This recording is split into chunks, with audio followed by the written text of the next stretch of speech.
música.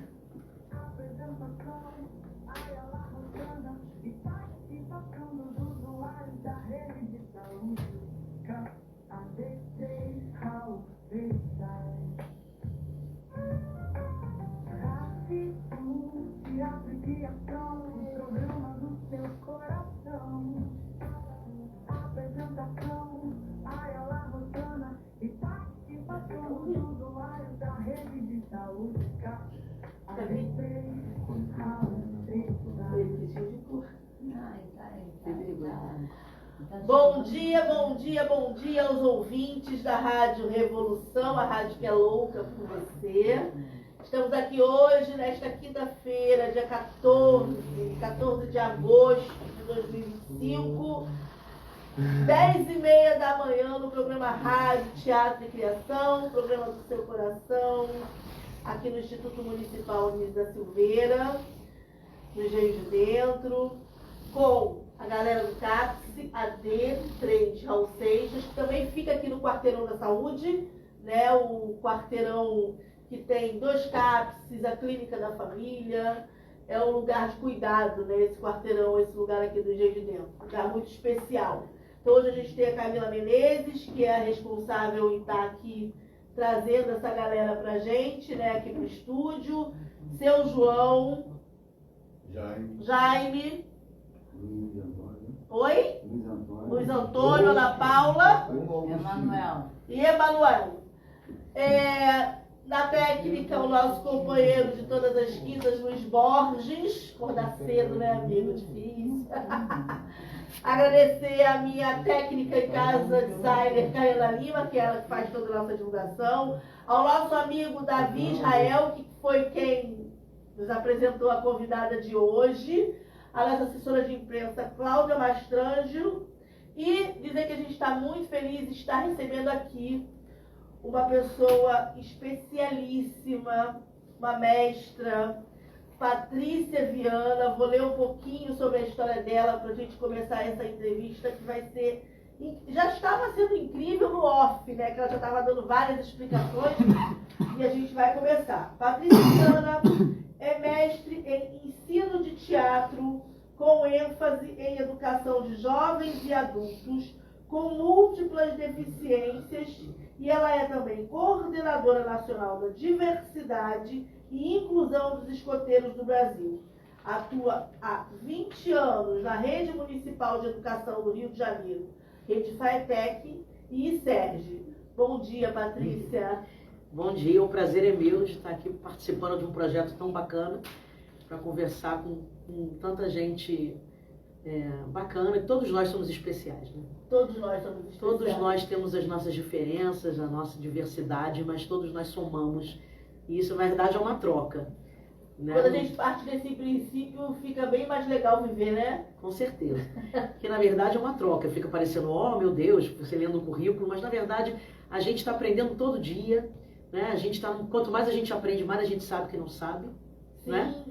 E principalmente na educação e nessa relação com o ser humano, né? Nessas trocas com o ser humano, principalmente no ser humano que é tão rotulado, né? E é tão julgado às vezes, principalmente as pessoas que estão nas questões de saúde mental ou nas questões de pessoas com deficiência, seja física, seja intelectual, né? Neurodivergentes, né? Agora tem se falado muito de neurodivergência, e aí foi o meu aprendizado vem daí, a minha história vem daí, desde criança. Então, essa é uma das minhas primeiras perguntas, até para os nossos ouvintes e para a galera que está aqui no estúdio, te conhecer um pouco mais, porque o que a gente lê aqui é muito pouco, né? Porque a gente tem uma vida vasta, a gente pede um resumo. Mas eu quero que você me conte um pouquinho, Patrícia, como é que começou a sua paixão mesmo pelo teatro, né?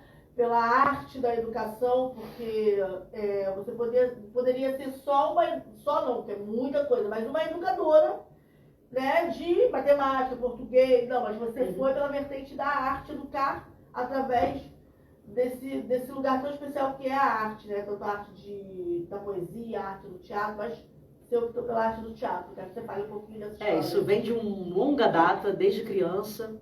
Eu cresci fazendo teatro, Eu era de um grupo ligado à Igreja Messiânica Mundial do Brasil, que tinha um grupo de teatro amador.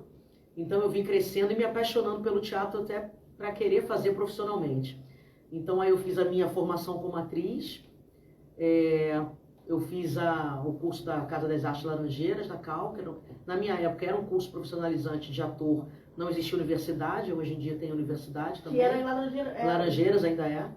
E, ao mesmo tempo, eu sempre fui estudando, me dedicando, também sou do outro lado da ciência, que também você não sabe. Eu sempre amei muito a parte da nossa natureza. Depois tem um link com o que a gente vai falar daqui a pouco, né? Com a questão da natureza, com a questão do meio ambiente. E eu estudei meteorologia também. E aí eu fiz meteorologia tanto a nível técnico no Cefet, depois eu fui para a Universidade Federal do Rio de Janeiro, e sempre lidando com a questão da ciência, né, pensando no meio ambiente, pensando na arte. E fui crescendo na minha formação de arte. Até que eu sentia muita falta de fazer licenciatura. A minha mãe até brincava, uma grande inspiração, um grande, como eu vou dizer, fã-clube meu permanente é a minha mãe, nessa história. Também é professora da rede municipal aposentada.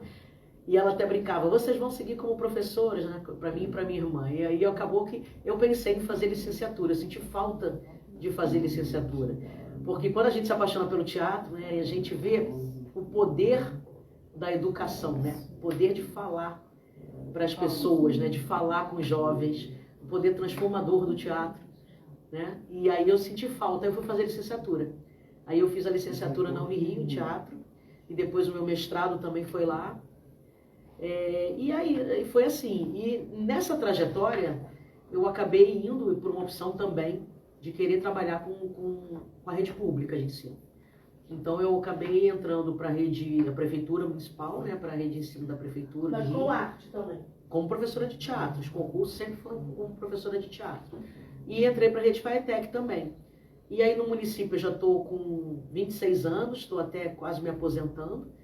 E na FAETEC eu ainda tenho mais um pouquinho de tempo, eu estou lá com os meus queridos alunos lá, jovens e adultos com várias e múltiplas deficiências, dentro do Instituto de Educação do Rio de Janeiro, que é da rede FAETEC desde 98.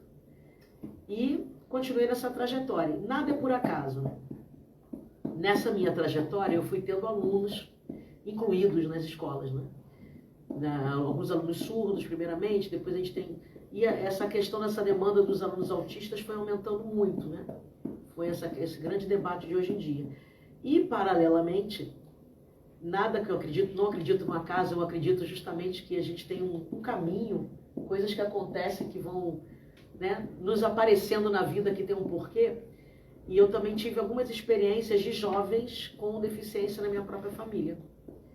Então foi tudo muito paralelo, né? Essa minha busca, esse meu interesse pela questão da diversidade, da inclusão, na educação, através do teatro e na minha família também. Eu tive uma prima com uma síndrome rara, que já faleceu, tenho um sobrinho que ainda está vivo, com paralisia cerebral, derivado de um acidente há um tempo atrás.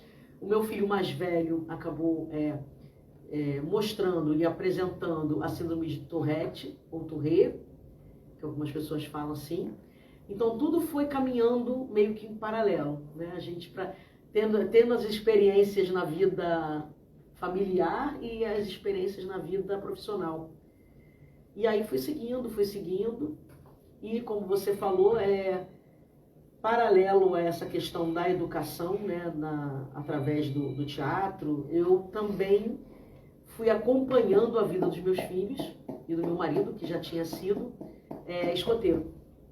Então eu me apaixonei também por esse outro caminho, que é o movimento escoteiro, que é um movimento mundial, né, do movimento do escotismo mundial, que também tem a vertente que são os escoteiros do Brasil, aqui no Brasil. E também fui me apaixonando para entender o movimento escoteiro, trabalhando também com essa valorização de toda a diversidade que a gente tem, dos jovens e crianças e adultos, e toda essa questão da inclusão, de todas as inclusões, né? A gente precisa pensar que todos nós somos diferentes e a gente precisa ser incluído sempre, né? Ser visto sempre, ser respeitado sempre, né? Na diferença. E cada um tem particularidade, né? E eu acho que a arte tem esse lugar de perceber, né, fazer esse apontamento e a partir daí a gente usa a arte como tratamento, né, nesse caso que a gente está falando de saúde mental. O escoteiro também é assim? Também tem esse olhar? Tem há alguns anos já, assim, a sociedade está em movimento.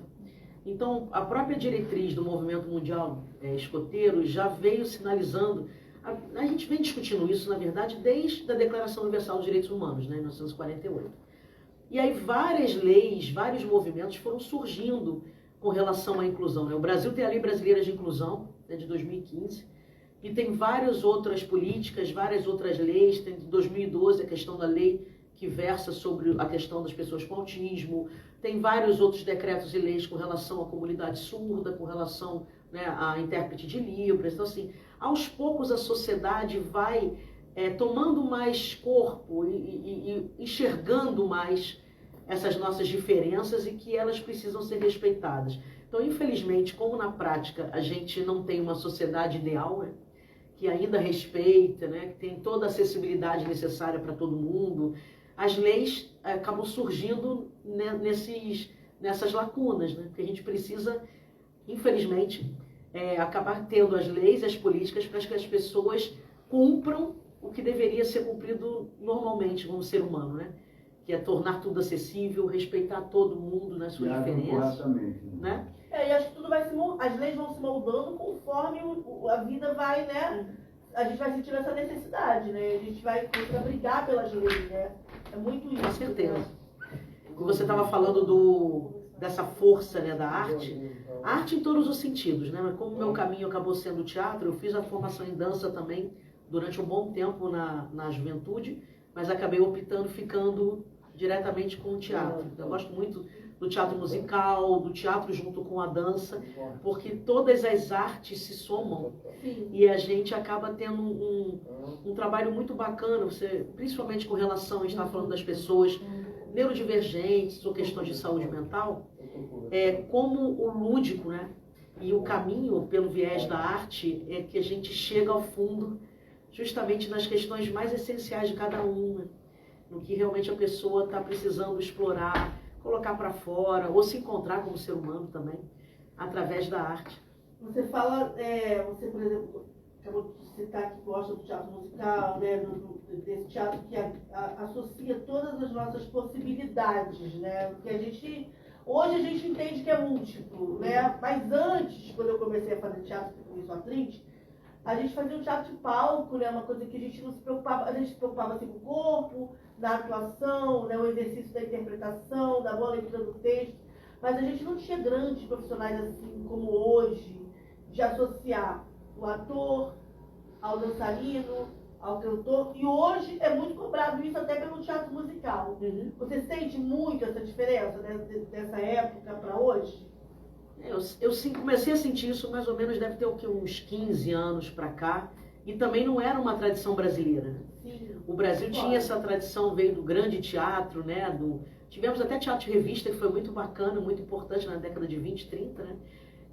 Mas que depois de história político, né? Que depois ao longo exatamente, como o teatro ele reflete a sociedade que a gente vive, né? A gente passou por períodos históricos muito complicados, né? Inclusive o período histórico da nossa ditadura militar. Então, assim, nosso teatro foi muito para a questão crítica social, né? Que também é muito forte, é muito importante. E a gente não tinha muito essa cultura de ver esse teatro como uma união de todas as artes. E isso vem muito de uns 15, 20 anos para cá, que aí começou a chegar muito teatro musical aqui no Brasil, né? Aí começaram a ter mais formações. Hoje tem várias formações de teatro musical, né? Tem. Uma escola muito boa é Cefetim, né? Cefetim faz excelentes trabalhos musicais. Uhum. Passa, meu irmão. Fala. Pode falar?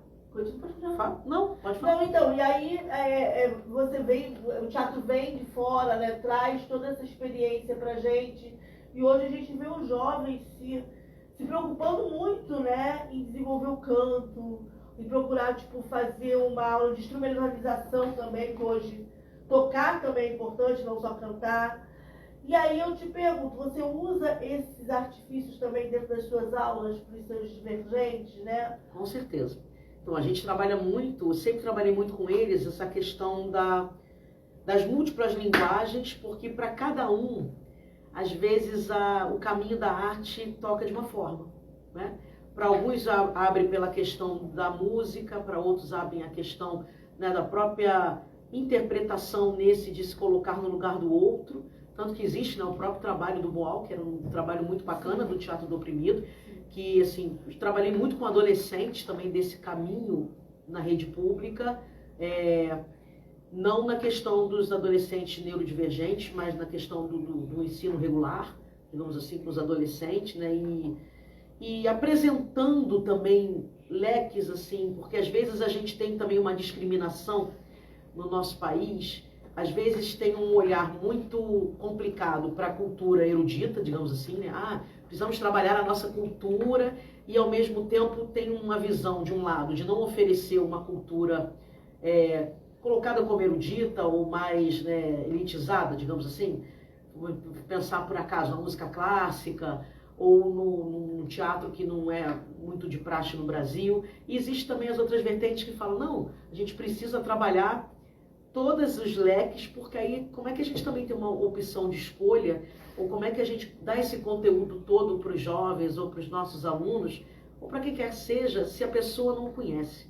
Então eu sempre tive essa ideia de trabalhar com vários caminhos, tanto caminhos considerados mais eruditos, quanto os caminhos populares, porque a gente tem uma cultura imensa, maravilhosa, nossa cultura popular, né, de trabalhos, tanto de teatro, de dança, de música, de poesia, cordel, nordeste. Então, assim, eu sempre procurei trabalhar com eles várias vertentes. Então, eu tinha épocas que eu alternava. Então, assim, um ano trabalhando muito a questão brasileira, popular, fiz várias coisas do Suassuna, que é o nosso grande mestre, né, do Suassuna, Nelson Rodrigues e outros autores, e intercalando com autores mundiais que tratam de valores também, e tem personagens riquíssimos que são mundiais, né, que são arquétipos, né, que servem para a gente se olhar, se ver de qualquer forma. Suassuna que você acabou de falar, o Suassuna, né, é maravilhoso, ter tido como os maiores autores, né, nesse sentido do mundo também. E eu trabalhava também, por exemplo, com Shakespeare, alternando,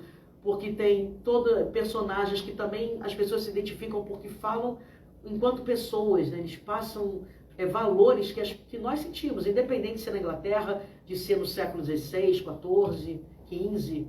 Então, a gente tem que abrir, eu tentei abrir esse leque de possibilidades para que a gente alcançasse, de alguma forma, alcançar esses jovens, essas crianças, esses adultos, de alguma forma. E como é que é esse encontro do teatro com o jovem? Porque a gente hoje tem um jovem muito tecnológico, né? Um jovem que quer ficar muito nas telas, né? É um jovem que hoje... Na verdade, a facilidade hoje é muito maior do que na nossa época, né? A gente antes saía de casa, não tinha o celular para falar com a nossa mãe, com o nosso pai. Hoje não, você se comunica rápido pelo zap, você sabe onde está todo mundo muito rápido, muito facilmente. E o teatro é muito artesanal, muitas das vezes, né? Você tem que estar com aquele livro, com aquele texto. Como é que é isso hoje? Você tem muita dificuldade? Eu acho que a arte é um dos grandes pilares para essa sociedade que a gente está se transformando, essa sociedade, né, muito do consumo da mídia, né, do excesso de informação, desse vício, né, que a própria psicologia já tem algumas defesas, alguns artigos que virou tanto um vício quanto a questão, né, das drogas e da bebida, né, que é um outro vício também legalizado, a questão do vício digital. Então a gente está vivendo um momento muito complicado, porque a gente está com... as próprias escolas estão passando muito por esses problemas, com esse vício digital dos nossos adolescentes. Eu também tenho adolescentes também. Mas acaba que a gente também... A gente também acaba tendo que tomar muito cuidado, porque a gente também entra nesse vício. Mas, assim, em termos educacionais, já tem esse olhar. Acho que, ainda bem que a gente já está acelerado para a questão dessa comunicação exagerada, dessa informação exagerada, mas já tem muita gente se preocupando. Então, já tem uma contrapartida de muita gente, os psicólogos, né, o pessoal da educação, vendo o problema disso tudo, que as pessoas estão se isolando, né? ser humano está ficando muito egoísta, está ficando isolado e acaba não tendo relação. Então, assim, a arte, o teatro, né? Que a gente está falando, a dança, a música, a gente ainda é um viés que mantém o ser humano humano. Né? Porque a gente lida com os sentimentos, a gente precisa dessa relação, de estar junto, desse olhar, dessa presença.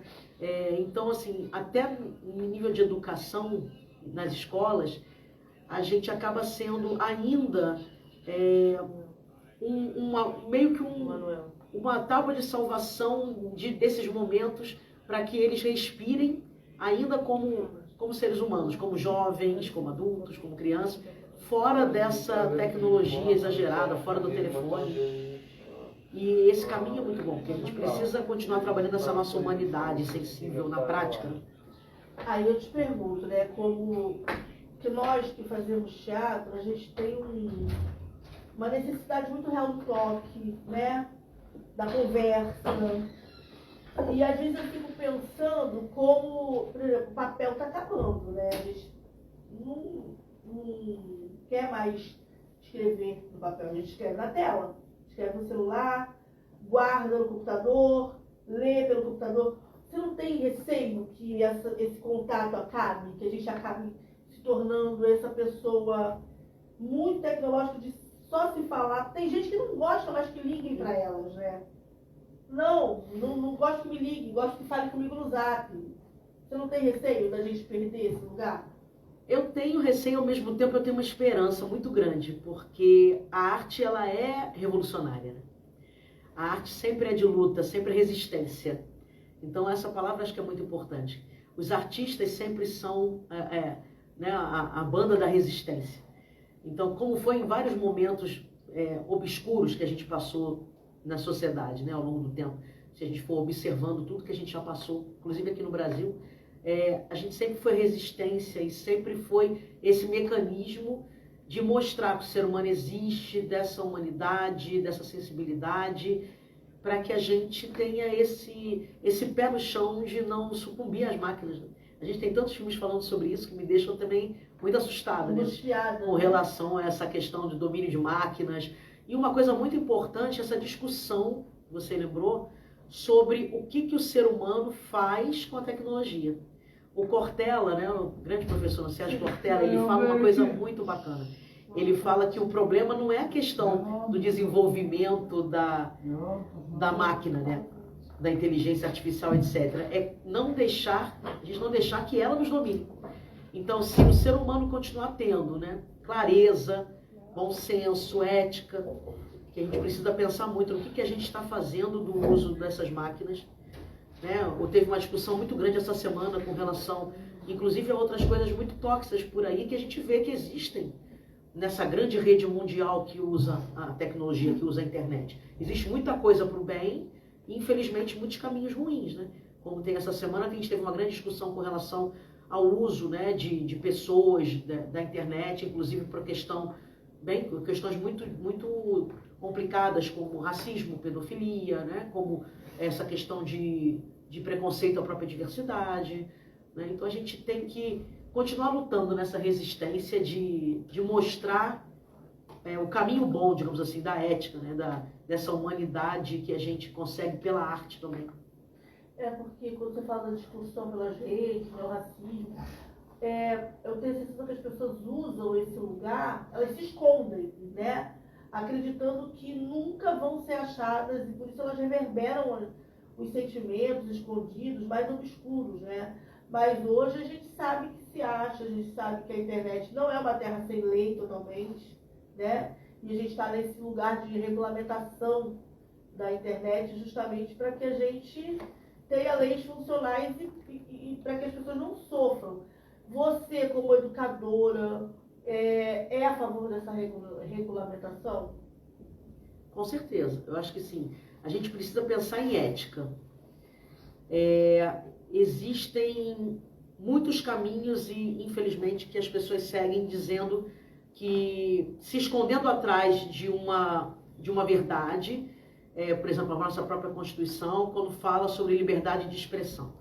E isso é uma discussão muito complicada hoje em dia, né? Porque as pessoas, inclusive, quem exagera nessa questão da liberdade de expressão, porque aí já passa por uma coisa antiética, ou preconceituosa, ou até criminosa, digamos assim, sempre vai falar a questão de liberdade de expressão. Só que, na verdade, o nosso limite não acaba quando começa o limite do outro. O nosso limite é permanente. Isso é uma outra discussão também, outra fala muito bacana também do Cortella, do Karnal também. O nosso limite é permanente. A gente não pode ser um ser humano que a gente está infringindo a dor ao outro, né? Passando do entendimento do outro, do sentimento do outro, e colocando essa desculpa entre aspas, não, tudo é possível porque eu tenho liberdade de expressão. Então a gente precisa tomar muito cuidado com isso para entender esse caminho ético que a gente está como ser humano. Até que ponto a gente não está agindo de forma desumana ou criminosa com uma fachada de liberdade.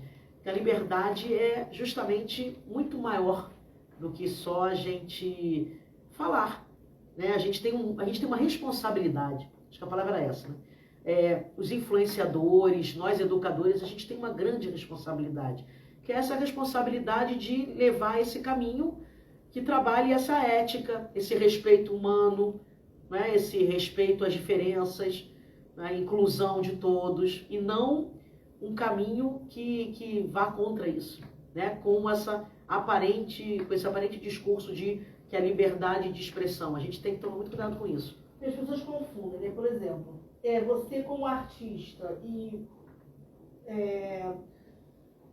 tendo feito arte há muitos anos atrás e tendo conhecido programas, por exemplo, como Os Trapalhões, que eu adorava, que era maravilhoso, livros como o do Monteiro Lobato, eram incríveis, eu amava, mas hoje a gente tem discussões, né, a respeito desse humor, dessa leitura, e muitos dizem que é a liberdade de expressão, que a gente está ficando chato nessas limitações, porque antes você podia fazer as piadas com gay e estava tudo bem, piadas com negros e estava tudo bem. Hoje, a gente quando escuta, meio que soa mal. Talvez porque a gente tenha amadurecido mais, né? Porque a gente vai amadurecendo, o mundo vai amadurecendo. O que você acha? Você acha que o humor ficou chato depois dessas limitações? Desse tal dizer que é mimimi, né? Isso é uma grande discussão, assim. Volta ao que a gente estava te falando, né? Sobre liberdade de expressão. Existe uma grande corrente que, você está sendo tolhido, isso não é liberdade de expressão. Ao mesmo tempo, para mim, tá? Através de toda a minha luta, de toda a minha experiência, e essa defesa da questão da diversidade, mas do respeito, principalmente. Eu acho que a grande palavra é respeito.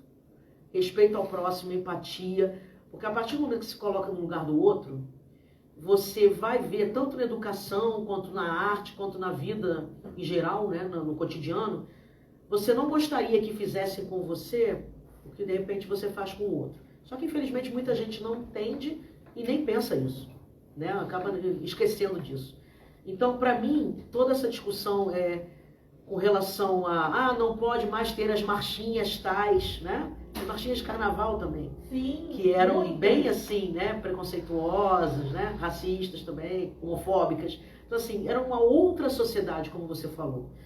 A sociedade foi, não digo nem amadurecendo, mas foi evoluindo no sentido de, através de várias dessas lutas importantes, né? De vários movimentos mundiais e de pessoas importantes no mundo e no Brasil também, que colocaram a cara a tapa, né? Que se colocaram contra esses preconceitos, que a gente foi evoluindo, como a gente falou lá atrás, das leis, né? Desse olhar que as pessoas se incomodam.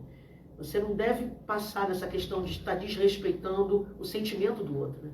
Então, por isso, ainda bem que a gente já começou a ter a lei com relação ao racismo, com relação ao capacitismo, que é presente na lei brasileira de inclusão também, contra o capacitismo, que infelizmente a sociedade ainda é muito capacitista, né, de acreditar que os outros não têm a condição de, né, sempre alguém julgar que você não tem a condição de fazer algo, que também a gente precisa mudar esse pensamento.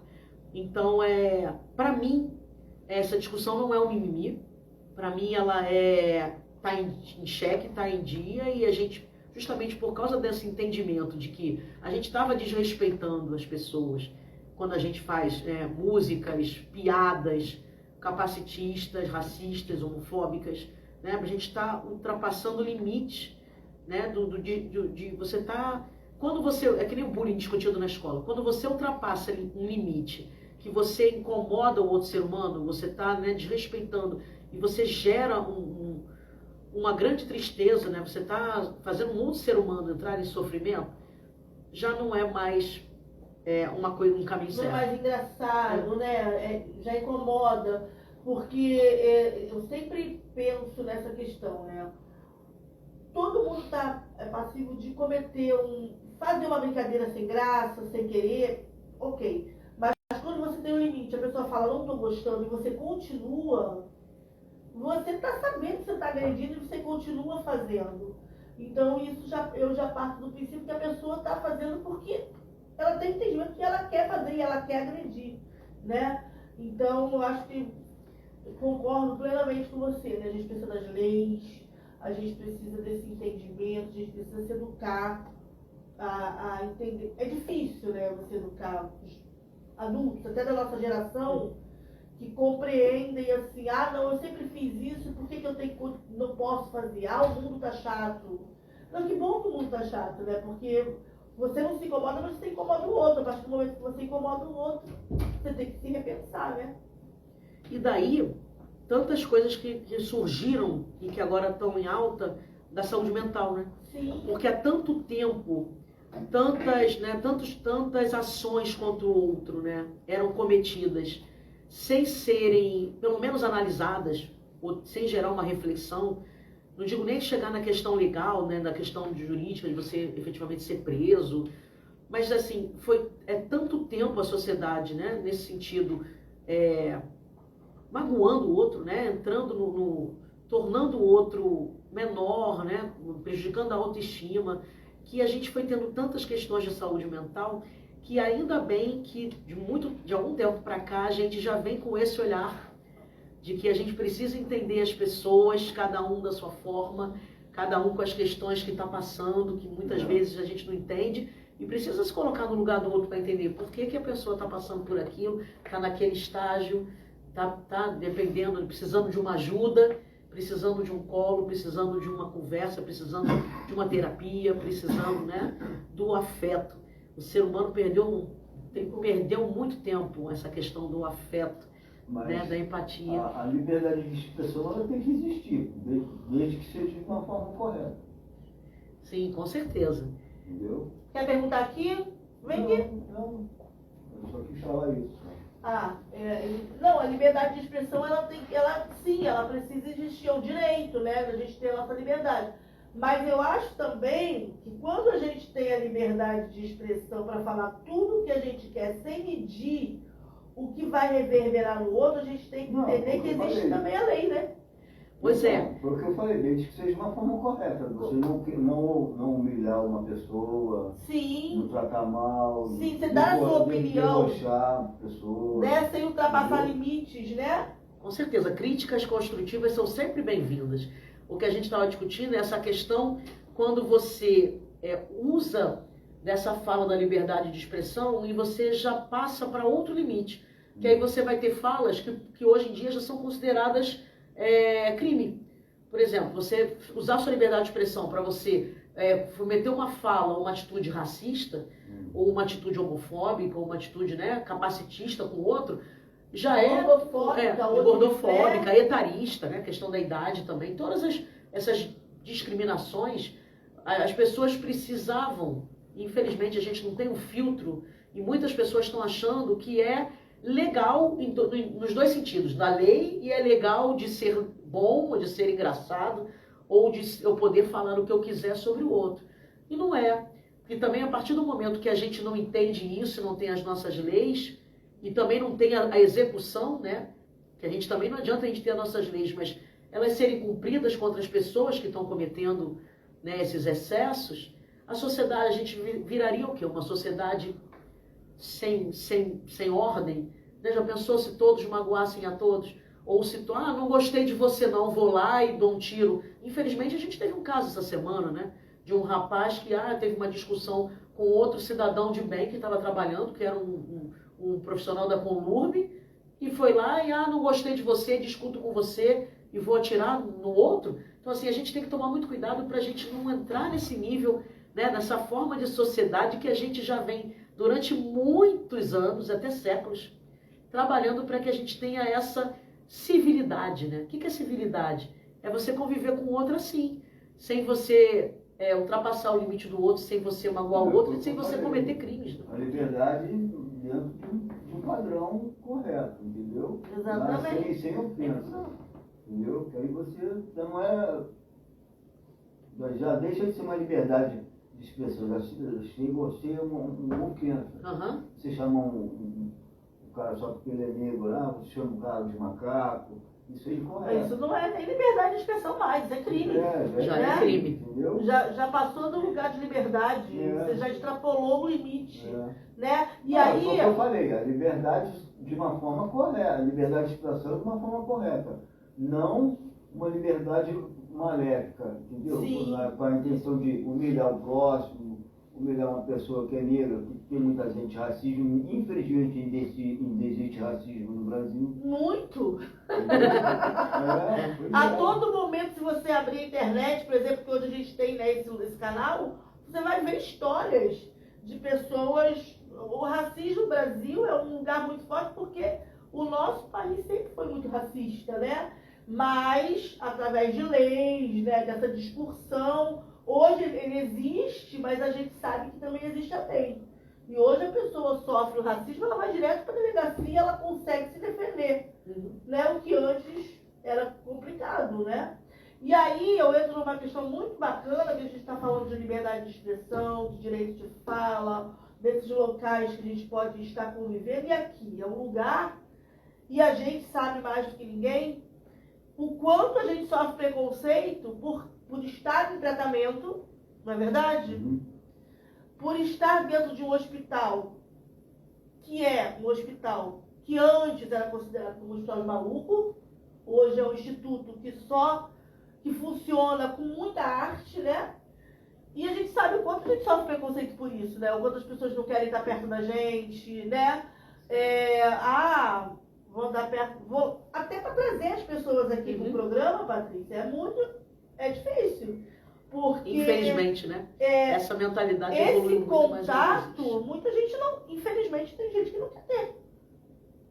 Essa falta do entendimento, né? Do entendimento. De se colocar no lugar do outro, da empatia. Então, assim, infelizmente, ao longo da vida, ao longo da sociedade, né, milênios para cá, as pessoas, né, com as suas diferenças eram vistas, né, com vários rótulos ao longo do tempo, né?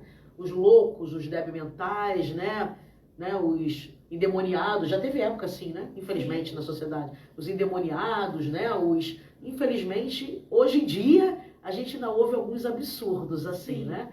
Mas que a gente precisa, aos pouquinhos, a gente vai, acho que você falou de educação, né? Acho que é uma grande questão de educação, de informação, também de cobrança da sociedade, nesse sentido, da questão legal, da gente cobrar essa questão de ser cumprido também com as pessoas que ainda agem dessas formas erradas, né? A questão legal também de terem suas punições, mas muito mais esse entendimento, né, social que veio, que bom, de muitos anos para cá, se tendo mais. As pessoas eram escondidas, né? Na própria educação não tinha os jovens e adultos com deficiência. As pessoas eram escondidas em casa, até 30, né, 20, 30 anos atrás. As pessoas eram escondidas aqui, né, nos centros de tratamento, nos hospitais, assim, a fase dos hospitais psiquiátricos, então, foi uma fase, né, absurda. Infelizmente, existem locais que fazem esse tipo de tratamento, entre aspas. Né? Porque hoje, o público que você trabalha era um público que há 30 anos atrás talvez nem pensasse em estar dentro da sua sala de aula. Não, com certeza.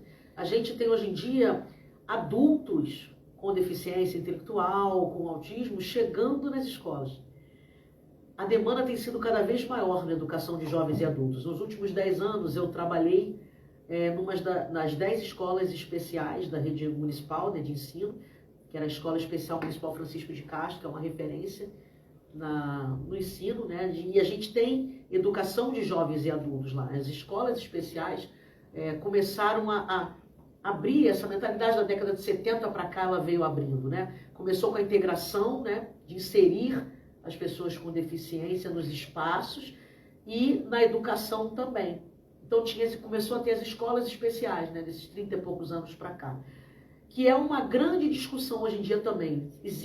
É para existir escolas especiais, não é para existir escolas especiais, né? É para existir esses centros de tratamento, né? Os hospitais psiquiátricos já foi, a mentalidade da saúde, eu acho que já foi mais à frente até e foram acabando eu não sei se eu estou errado, você pode me corrigir, você é muito mais experiente nesse sentido aqui do próprio hospital psiquiátrico do que eu, mas eu vejo que esse caminho já foi sendo acabado, né, dessa ideia desses hospitais psiquiátricos, da forma... As internações hoje, né? Que não tem mais internações. Claro, tem lugares que ainda tem. Existem locais assim. Tem uma discussão aí sobre a questão, né, Camila, você pode falar até melhor do que eu, uma discussão ainda sobre eletrochoque, né? Sim. Uma discussão forte né? ainda. Sim. Tem gente que é a favor ainda, porque hoje o eletrochoque para usar, você é dopado, né? Você toma uma injeção lá para desligar. E eles ainda usam esse tratamento, umas pessoas são a favor, outras não. Até pela questão do histórico do eletrochoque, gente, eu, sinceramente, só de pensar que a pessoa, mesmo lá deitada, com anestesia, está levando um choque, eu ainda fico aflita, né? Eu não consigo conceber. Mas aí é uma discussão que passa pela medicina e não por mim. E as internações que hoje não se pode mais internar, pelo menos aqui a gente não se fala mais disso. Na educação, essa discussão sobre o fim ou não das escolas especiais, ela vem de longa data. E, inclusive, tem autores, tem até influenciadores famosos na área do autismo, que tem uma grande discussão com os próprios responsáveis, que vem que é um absurdo, é uma discussão até a nível governamental de você sumir, né, acabar com as escolas especiais de vez, pensando na Lei Brasileira de Inclusão, porque pela Lei Brasileira de Inclusão, a ideia é que você esteja com essas crianças e jovens no ensino regular, com os seus atendimentos devidos no contraturno, salas de recursos, né, as terapias, etc. Então existe uma grande corrente, inclusive dos pais, educadores, que vê a questão da educação especial ainda como muito necessária, as escolas especiais, né? Porque a gente tem casos muito complicados, de comorbidade mesmo, que muitas vezes ficam, não tem essa condição de serem tão bem atendidos ainda no ensino regular, porque a gente já melhorou muito no ensino público, inclusive ele está à frente do ensino das escolas privadas com relação à questão da inclusão e da diversidade, nesse sentido, das pessoas com deficiência. Tanto que as escolas particulares privadas, elas têm corrido muito atrás do prejuízo, têm feito, né, formações, têm feito até ingresso de professores especializados cada vez mais, né, mediadores, que é uma coisa que falta demais, né, no ensino, justamente porque a nossa demanda tem aumentado. Por que tem aumentado? É porque a gente estava discutindo, principalmente na educação de jovens e adultos. Por quê? Porque esses jovens, esses adultos, eles eram escondidos. Então, a partir do momento que a sociedade apoia mais, as leis são mais rígidas, você tem uma fala muito maior, uma discussão muito maior sobre o respeito a todos os seres humanos, as famílias começaram a sair mais, né? A cobrar mais os seus direitos. A acreditar ainda é bem difícil. Muitas famílias a gente ainda precisa fazer esse trabalho em conjunto, de acreditar nos seus próprios filhos. Né, com essa questão principalmente da deficiência intelectual, dos autistas, da síndrome de Down, mas a sociedade foi evoluindo nessa fala, então acho que as famílias começaram a se sentir mais confortáveis, mais seguras de apresentar, de trazer os filhos para... E hoje tem um lance muito bacana, que é a questão da gente poder diagnosticar essas pessoas e essas pessoas poderem ser tratadas, né? E aí a gente tem hoje mães atípicas leoas mesmo, né? E que vão para a internet, que abrem, muito legal você ver Instagrams assim, de mães falando da rotina desses filhos. E isso também vai abrindo esse parâmetro para que as outras pessoas se entendam. E aí nesse caso também a internet ajuda muito, né? Com certeza. acho que isso foi uma soma de fatores, né? Essa questão da internet, como a gente estava discutindo. Tanto tem o caminho que, infelizmente, as pessoas vão para o lado que não é ético, né? Que não é moral, mas existem caminhos muito bacanas. E, assim, não só a questão de empresas conseguiram ter muito mais visibilidade, mas as discussões da gente. Então, essa que é a nossa grande questão, né? As discussões se tornaram muito na cara. E aí cabe a gente, mais do que informar, né? Trabalhar com a questão da educação junto com essas discussões ocorrendo ao mesmo tempo, né? Para que as pessoas entendam todos os lados que estão sendo discutidos, que a gente precisa colocar, tipo a questão do capacitismo, né? Como estava falando, a questão do racismo, da homofobia, etarismo, gordofobia. Então, a gente tem tantas pessoas, né, que acabam se colocando nesses veículos, infelizmente, da forma preconceituosa, né, ou discriminatória, e muitos caminhos, muitas famílias, muitas mulheres, como você disse, leoas, que a gente sabe que acaba, na maior parte dos casos, né, sobrando, né, entre aspas, para a questão feminina, né, figura materna, né, a maior parte das nossas famílias acaba sendo sustentada na discussão, né, pelas mulheres, mas a gente tem visto também na educação, e a gente brincava muitos pães, alguns pais. Mas isso também é também novo. Também é novo, né, essa cobrança nossa, né? Esses pais estão vindo, dessa figura paterna presente também, nessa discussão de família, né? As nossas famílias, aí entra toda uma questão de preconceito também, as nossas famílias mudaram ao longo do tempo, né? E aí entra outro preconceito com a questão LGBTQIA+, que aí as famílias modernas, que são famílias que podem ser 2 pais, 2 mães, e o porquê, o preconceito, a família das vós, né? As vós também, e os nossos pais adotivos, que também são os grandes pais de coração. Muitas famílias começaram a ter essa coragem, né? A ter essa visibilidade. Por que não? Porque as famílias são diferentes. E a grande questão é o amor, a gente vai sempre cair no afeto. A grande questão é o afeto, é o amor, é isso que faz a família, não é só a questão biológica.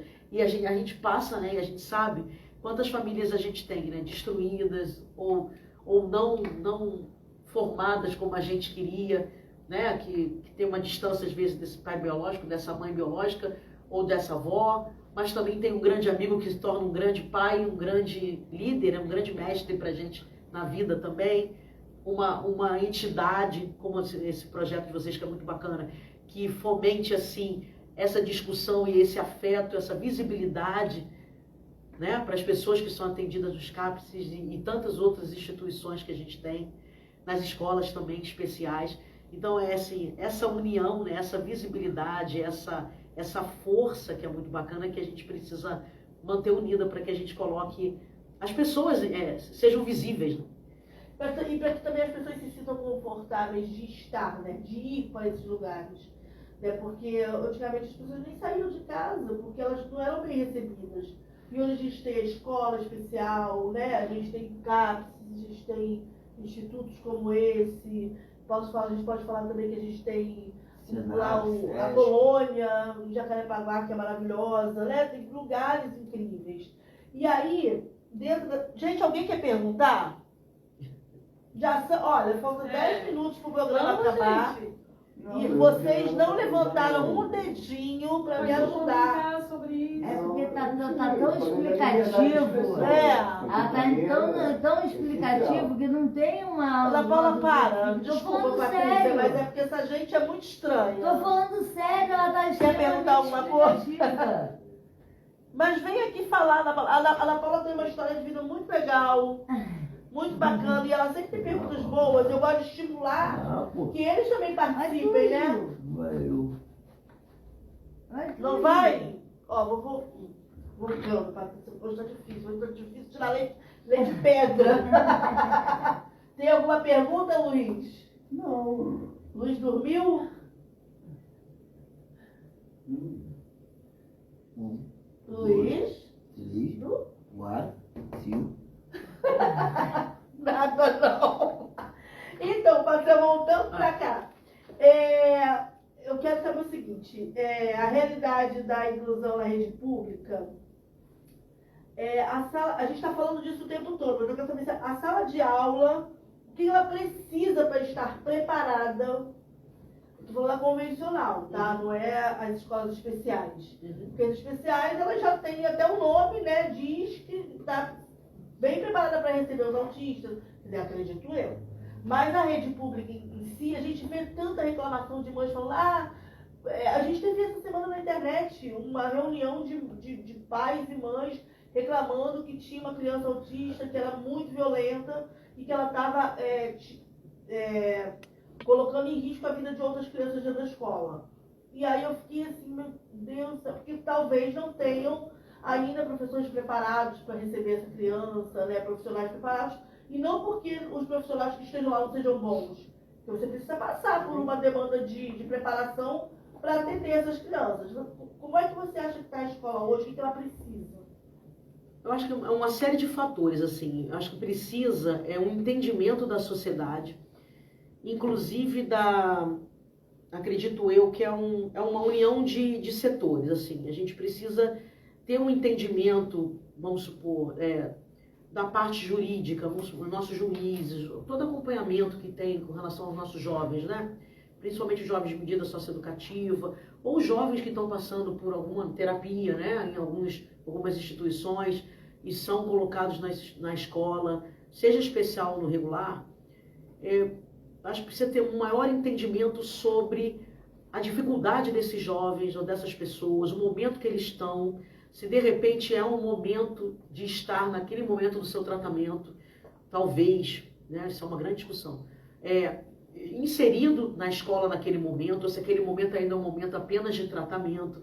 Por que eu falo isso? Porque a gente teve alguns casos também ao longo da minha vida, também com alunos incluídos, seja na escola especial ou regular, casos bem complicados e que a gente vê que o próprio adulto ou jovem está numa fase bem funda de necessidade do tratamento, de se conectar com ele mesmo, para conseguir estar na educação.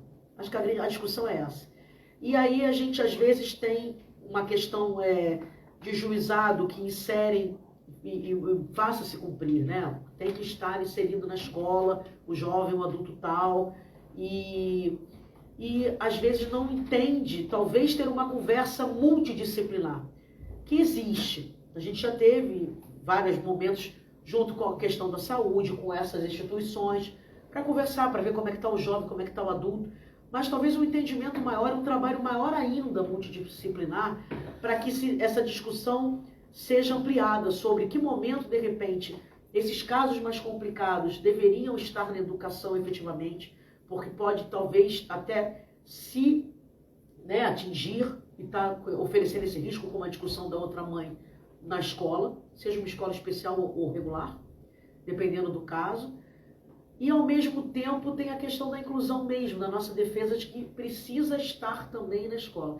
Então, acho que é uma junção de fatores. A gente precisa conversar mais, eu acho, e se unir mais. Já foi no passado e agora, em alguns momentos, a gente tem conseguido na rede pública essa união de novo, né? Falar com o povo da saúde, estar na interlocução com a gente, com a educação, com a questão da assistência social. Então, acho que é um quebra-cabeça que, ao meu ver, precisa ser maior. E a gente está sempre lutando. Colocando na conta dos professores uma demanda que não é só do professor, né? É uma demanda social, assim como lidar com racismo, transfobia, homofobia. Tudo isso é uma coisa que é da sociedade. E aí a sociedade vai colocando só na conta do professor, só no trabalhador da saúde mental. E isso é uma reação que precisa ser feita de uma forma completa, né? A gente precisa quebrar esse estigma e os próprios pais, inclusive de mães de crianças atípicas, de entender que não é só o professor que vai conseguir dar conta dessa demanda, né? Precisa de uma rede, né, para cuidar desse sujeito. Se a gente não tem essa rede, vai ser difícil mesmo. E aí, Camila, essa questão dessa rede, porque às vezes nem essa mãe tem essa rede de apoio, sim. Né? E aí essa mãe fica tão frustrada que é isso, né, que não tem essa rede de apoio, que ela acha que a escola vai ser esse lugar, aquele momento de 3, 4 horas, né, da criança ali, é um descanso também real. E as pessoas esquecem, né, que os professores são mal pagos, né, tem toda uma vulnerabilidade ali em torno da educação, que já não consegue atender nem as pessoas que não têm uma pessoa atípica. na grande maioria das vezes. Né? Sala de aulas com 40 alunos. Sim. Você falou uma coisa muito importante, essa questão desse olhar da sociedade. Porque a gente precisa, as instituições precisam estar mais unidas. Né? Aí ela perguntou sobre o que fazer na educação. Esse olhar das nossas políticas públicas que precisam entender, né? Como ela citou, que a gente, para ter um tratamento eficaz, né? Para ter uma educação eficaz e com essa empatia que a gente precisa ter, a gente precisa pensar numa série de coisas, a questão de quantidade de alunos, a questão dessa valorização do professor, da valorização dos próprios alunos, da valorização de uma política pública que pense muito mais nesses indivíduos e nas famílias. Sim. E você falou de uma consciência de familiar que é muito bacana, porque que assim a gente precisa unir forças, as nossas instituições, para essa cobrança social, inclusive junto com a família, que a família é a nossa maior parceira, nossa primeira e maior parceira em qualquer trabalho, em qualquer relação que a gente queira ter, né, com esses jovens e adultos. E a gente tem que unir essas forças e cobrar, fazendo essa parte, né, enquanto educadores, enquanto família, e cobrar justamente, né, da sociedade civil, dos órgãos competentes, da questão legal, né, dos nossos legisladores, dos nossos juízes, dos nossos governos, que também façam a parte dele no sentido de aplicação dessas políticas públicas, de cobrança, né, de uma melhora do que a gente precisa, né, desse olhar, dessa empatia, desse respeito que a gente está falando.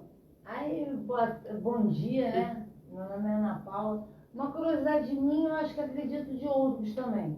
Você falou sobre escolas especiais, próprias para isso, para a inclusão de alunos com deficiência mental, etc. e tal. Os profissionais, eles também estão sendo capacitados? Você acha que na tua opinião, você acha que está sendo capacitado decentemente para trabalhar com esse tipo de público? Olha, as escolas especiais, pelo menos eu posso falar da rede pública do Rio que eu trabalho, né? Município. Os professores são professores especialistas e existe uma capacitação permanente. E não existem mediadores na escola especial, porque supõe-se, e também já é um professor especialista, os professores lidam com turmas pequenas. Então, tem um apoio desse contraturno que a gente estava discutindo, que é sala de recurso, professor itinerante. Então, essa visão, essa cabeça que está sendo expandida para as escolas regular, que a gente chama de regular, que são as escolas que não são consideradas especiais. Todas as escolas públicas municipais, tem as estaduais também, tem as federais. Então, essa visão, né, desse olhar com as pessoas com deficiência, até pela Lei Brasileira de Inclusão, é que está se expandindo. Então, elas estão recebendo muito mais alunos com deficiência. E o que precisa, né, a nossa discussão? Mais capacitação para os profissionais e esse olhar dessa política como um todo. Porque você precisa efetivamente, deveria ter menos alunos na turma, você deveria ter esse apoio de mais mediadores, que já é uma questão legal. Então, os governos estão inserindo mais mediadores, porque é uma questão que agora está na nossa Lei Brasileira de Inclusão e outras leis subsequentes falam que é necessário ter um mediador. Como ela falou, você cai na conta do profissional. Aí surge a pergunta, será que o profissional está sendo capacitado ou apenas está sendo jogado aí, ó? Precisamos ter um olhar muito maior, com certeza. Tem que ter de capacitação. Tem que ter um amor pelo que está fazendo. Acho que a primeira grande questão é a acessibilidade da atitude. A gente tem milhões de formas de acessibilidade, né? Que a sociedade precisa entender. Não é só acessibilidade física. As pessoas não entendem isso. Acessibilidade de comunicação. Todas as formas de comunicação precisam ser acessíveis para as pessoas, né? Para um jovem, um adulto surdo ou cego ou com deficiência intelectual que aprende por imagens. Quantas pessoas aprendem por imagens? As pessoas autistas, a gente chama de comunicação alternativa. O próprio teatro ensina isso, né? Com Tem gente que certeza. decora como? Olhando para Por imagem, imagens. né? Tem outros que decoram com a outra falando. Então você Eu tive vai uma aluna descobrindo. que era uma senhora que ela estava se alfabetizando depois de 68 anos. Tinha uma história de vida muito linda, que ela foi da roça e se orgulhava que conseguiu criar os filhos vieram para a cidade com ela, se formaram até nível universitário. E ela, depois disso tudo, ela foi se alfabetizar e queria como autoestima ser uma pessoa que soubesse ler, que soubesse entender mais das situações de vida, né? Paulo Freire também falava desse letramento de mundo, que não é só um letramento de escrita, né, da escrita formal. Esse mundo que a gente vive, a gente tem que entender o que as pessoas estão mostrando para a gente em imagem, o que elas estão mostrando em símbolos, não é? O que elas estão falando para a gente, entender o que as pessoas fazem com a gente, não só o que está escrito, né? E o Paulo Freire já falava isso, que era muito bacana, essa leitura de mundo. Então, assim, voltando à sua grande questão, existem formações, mas a gente precisa cobrar essa formação permanente, continuada, porque a gente também não aprende com o ser humano, não existe assim uma universidade para formar, para acompanhar um jovem autista. Cada pessoa é única. Existem formações muito mais hoje em dia, em universidades, em pós-graduação, mas como Camila disse, é todo um contexto social e na vivência é que você aprende verdadeiramente com o outro. É no dia a dia entre vocês e os terapeutas, ou entre os professores, ou entre a gente, que a gente vai aprendendo como é que o outro é. Então não tem uma forma de bolo. Estou aprendendo muito sobre como lidar com os autistas. Cada pessoa é uma. Não, mas você aprende a técnica, né? Mas você chegar lá, você vai dar de encontro com a realidade. Mas Né? eu falo que a maior técnica para todas as questões, né, é a disponibilidade para o outro, para esse encontro. Se a gente não está disponível para o encontro, você pode ter um pós-doutorado, que você não consegue aprender nada. E eu sempre exemplifico quando a gente fala a gente nunca está preparado, a gente vai aprendendo enquanto ser mãe, por exemplo, né? Nasce uma criança ali que você nunca viu na sua vida. Sim. E você olha para ela e você fala, caraca, oi, né? Vamos se comunicar? E aí começa a partir dali a ter que entender quantas demandas que vão aparecendo para você, até, né, criança, jovem, adulto, sei lá, nasce atípica, né? E aí é mais entender essas famílias, né? A gente está falando disso, Camila falou uma coisa super importante. A primeira atitude que a gente tem que ter, né, assim, a primeira acessibilidade que a gente precisa entender que existe é atitudinal. Se você não está disposto a olhar o outro, né, aceitar o outro, entender o outro, que é um ser humano, independente dessa grande discussão, que ninguém é perfeito, todos nós temos, né, diferenças físicas, diferenças de pensar, forma de aprender diferente. Mesmo que não é rotulado com nenhuma questão de ser uma deficiência intelectual ou ser uma neurodivergência, todos nós aprendemos em tempos diferentes, né? Nós não entendemos o que o outro fala às vezes. Um demora um pouco para rir mais da piada, o outro não. Às vezes a gente tem uma diferença social, a diferença física, a diferença intelectual. Todos nós somos diferentes. Então a primeira questão é querer estar vendo o outro como ser humano, né? Aceitar o outro como ser humano. E as famílias, você falou da família. A gente, seja na educação, seja numa terapia, seja na própria sociedade, a gente precisa entender também, colocar no lugar de afeto as famílias, né, das nossas crianças, jovens e adultos, com as suas questões, né, neurotípicas, das deficiências, porque são tantas mudanças, né, nós somos seres humanos, e querendo ou não, nós temos frustrações, nós temos expectativas que a gente coloca no outro. O ser humano está sempre, né, esperando algo do outro. E aí a gente, como mãe, e aí tem um filho que às vezes passa por uma situação com um problema, ou uma grande questão mais velho, ou contra o nascimento. E como é que às vezes também a gente precisa entender que essas famílias sofrem, entre aspas, também junto, e a gente precisa acolhê-las, porque não está conseguindo entender por que o outro ficou daquele jeito, né? Não consegue às vezes ver a sua parcela de contribuição, né? De como é que o outro ficou daquele jeito, ou por que meu filho nasceu daquele jeito, como é que eu vou lidar com isso? Eu não sei lidar com o filho, né, que nasceu autista, ou síndrome de Down, oh meu Deus, o que eu vou fazer? Então assim, a gente precisa entender que todo mundo, né, está no processo, né? As famílias que tem a gente, né, nós, essa relação do outro é super rica, mas a gente está sempre tendo que entender isso, né? E tentar ser um ser humano, né? Essa é a minha grande luta na educação, com o teatro, no dia a dia com todos eles, na minha vida como educadora, na minha vida como mãe, na minha vida como chefe escoteira. É nessa batalha de só pedir que os outros tentem olhar o outro como ser humano. Nós somos seres humanos. Então, assim, eu fico até emocionada, porque a gente precisa aprender a querer olhar o outro como ser humano. Não é o nosso umbigo que está que é o importante, né? A gente precisa entender que a gente tem seres humanos. E é tão... assim, a gente vai dizer que é fácil, né? Para muita gente não é fácil. Querer olhar o outro. Viver não é fácil. Viver não é né? fácil, mas tentar olhar o outro, se colocar no lugar do outro. E tantas filosofias e tantas religiões falam sobre isso, né? É só a gente tentar colocar isso em prática. Querer olhar o outro como um ser humano mesmo. Olhar, eu brinco, eu sempre falei muito com meus alunos assim, existem 3 níveis de olhar. Tem o olhar, o ver e o enxergar. O olhar, você olha a pessoa, zoom.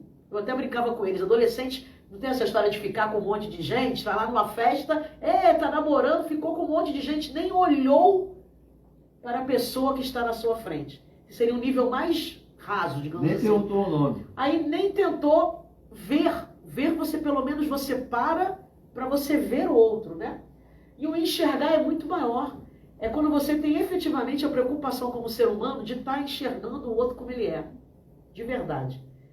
De tentar aceitar o outro como ele é. E a troca, a relação, é sempre uma troca complicada, ser humano, né? A gente tem que ceder também nas nossas coisas e ser altruísta e pensar um pouquinho no que a gente pode ceder para essa relação, né, com o outro. O ceder é difícil, né? Mas ele é necessário, né? Em muitas questões. Ai, gente, né? Papo de ficar 2 horas. Não é? A gente olha, ficaria a vida inteira, eu acho. 10 minutos e... acabou. Palmas pra ela, gente. Palmas para todos. Patrícia, Vocês olha, são brilhantes, é só acreditar. E não deixar que os outros digam que você não é capaz. Sim, a gente está muito feliz, né, de ter tido você aqui essa manhã. Espero que tenha, de alguma forma, contribuído, né? Também, né, para Com o certeza. seu Isso é uma portfólio, troca, né? nós somos Sim. seres humanos. E aí, gente, o que vocês querem deixar de mensagem? Alguém quer deixar algum recado? Obrigada, viu, gente? Continue fazendo isso, que é muito importante, cara. Muita gente precisa. Não é? E pouquíssima gente faz. Quer deixar um recado final, seu Instagram, enfim, se quiser pra gente finalizar. Assim, eu sou meio, ainda tô meio caminhando nesse lado digital, te falei, né? Mas é Patrícia Viana mesmo com um N só? Um N só. Tem várias Patrícias Viana, né? Mas é que vai ver pela descrição que sou eu. No Facebook também é Patrícia Viana, com N só. Dá pra ver também, só que eu tô com uma imagem lá com óculos assim sorrindo. Não tô de óculos aqui, eu já cheguei na idade que a gente chega com óculos para perto, né, para leitura. E eu estou também como eu disse, né, também como chefe escoteiro no movimento escoteiro. Caso alguém também é um caminho também muito interessante, né, de crescimento como ser humano. Se alguém também pensar, vocês estavam perguntando para mim sobre o movimento escoteiro, podem entrar na internet também e dar uma olhada, que a gente também pensa nesse ser humano com uma formação do ser humano integral, além da educação formal, né? É uma educação não formal. Podem olhar o site escoteiros.org.br. Já anotei aqui. E tem escoteiros do Rio de Janeiro também, escoteiros.rj.org.br. E na educação, eu estou pela educação, né? Eu estou quase saindo, né, da educação formal, me aposentando, mas nessa luta, com certeza vocês saibam que eu estou sempre nesse caminho de que a gente precisa estar sempre lembrando, né, a sociedade que passe a olhar o outro, passe a querer enxergar o outro. Eu respeito a diversidade e principalmente também a questão da inclusão, né, nos nossos jovens, nossos adultos neurodivergentes, ou que estão passando por um momento assim neurodivergente, mas que vão sair dessa porque são fases e a gente é ser humano, né? É Patrícia J. Viana? Não, Patrícia Viana, só Patrícia Viana, direto. Patrícia Viana mesmo, né? Patrícia Viana. Eu acho que é o meu e-mail, eu acho que é Patrícia MVF ou MVF, não sei. Eu vou marcar ela, Camila, e aí eu mando pra vocês, tá? Patrícia, muito obrigada. Assim, Obrigada a vocês. Foi incrível. Tenho que agradecer muito ao meu amigo, que é nosso amigo em comum, Davi Israel, que foi quem indicou você para estar aqui essa manhã. Obrigada, Luiz, mais uma vez aí com a gente. Caiana, Lima, Cláudia Mastrange, Camila Menezes, ao CAPS, né, toda a coordenação do CAPS que acredita também nesse trabalho.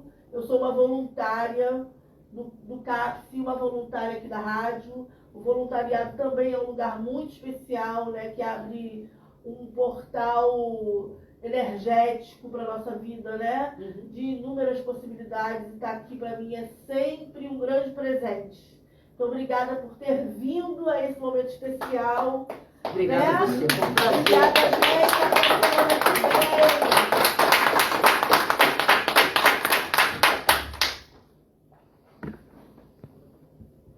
vem. Mudando de um polo ao outro, quero ver o bolo semana que vem. É.